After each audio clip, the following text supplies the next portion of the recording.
are in the thick of tailgating season, and that means lots and lots of tasty food. Yes, joining us today, Alex Constatino from Rush's Kitchen Supply in Idaho Falls. Now, a lot of people like their chicken wings when it comes to tailgating, football, having the big game. It's a common one. But this one's kind of for those people who aren't so buffalo wing savvy. Correct. You know, for typical buffalo wings has a very vinegary marinade that they use in the sauce on it, and for some people like myself it's a little too strong, a little too much like I've just drank some wine vinegar. and so this a chicken chaser. Exactly, right. A chicken chaser, exactly. This dish came to me from a master chef who came and taught a class at our store, and it is a Caribbean style Latin spicy chicken wings, and it's a wonderful, wonderful dish. Instead of using a vinegar as the basis of the marinade, we've got lime juice and orange juice in it. So you have your marinade here. Yeah.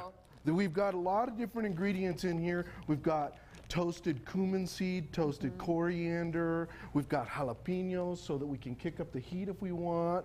I've got dark chili powder. I think we put, what, about a tablespoon of dark chili powder in it. So if you want it hotter and more spicy, you could add more. Or if you want to back it off, that's all right. So we will have the recipe on our KBVI More. It'll also be on Rush's Kitchen website too. And you basically combine all the ingredients, put it into a blender, and go for it. It looks like a marinade that kind of sticks to the chicken pretty well. It kind of has some substance to it. It does, it does. Then we let it marinate for 12 hours overnight.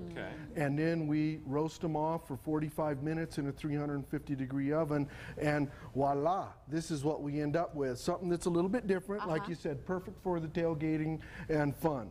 I also have paired it up with a peach nectarine tomato salsa that is really good. No, that's peaches. Peaches.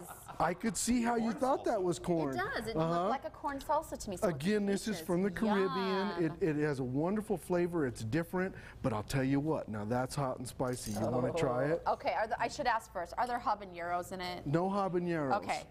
I just needed to check first. But it has. You want a little bit? Absolutely. I'm all about spicy. See, it's kind of cool to start, and then pow, gives a nice little kick. There's a kick to it, but it does start out nice. And so this becomes a nice garnish for the hot wings, and also you have some corn tortilla chips to go with it, and that's really delightful. Very good. Wonderful, wonderful, easy way to do something, and great for tailgating because I can make it the night before. I can pop them into my oven 45 minutes before the game, pull it out, pack it into some tin foil, take it to the game, and I'm eating righteously. Very cool. And that's how you want to eat at a tailgate. Exactly. You guys want to try one of these? Yes, you know me. Do I ever turn down food? Oh, and I brought napkins because I knew we haven't seen it yet. I knew we'd need some napkins, so here's some napkins. That lime really comes through. I love lime and orange juice as a marinade. We do a carne asada marinade on beef flank steak. That's absolutely to die for as well. There's a little bit of kick to it too, which is so nice. It's just tiny, but you're right. It's not that vinegar, buffalo wing, hot, blow your head off type of thing. Now, let's just say if you wanted to amp up the hotness, could you do that? Two ways. One, rather than seeding the jalapenos, leave the seeds in. Put more jalapenos. Hey, I didn't mean put habanero. Well, I mean, you know, where's your threshold?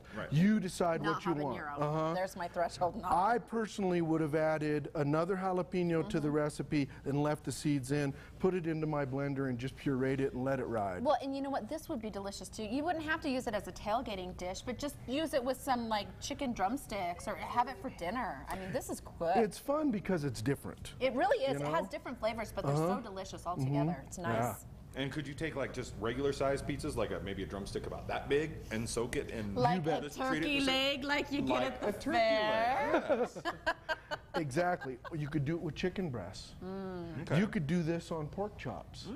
Okay. Oh, that's a great idea. Because it adds a little bit different. I don't think it'd be very good on beef, but on pork and chicken it would work well. This would work good as kind of a sauce that you could heat up and use on top of fish. Oh, you know what? It would be very good with fish. And then put the salsa on top of it. You know, I do not like raw tomatoes, and this is good. I you're love not raw really tasting the tomatoes. tomatoes. You're No, tasting you don't. everything. There's the sweetness, there's the spicy, there's so many flavors in there. Okay, you guys, you need to go to the website and try this out. Our job is set for us. That's right. Okay, Alex, thanks so much for coming in Certainly. today. My pleasure. Another great recipe.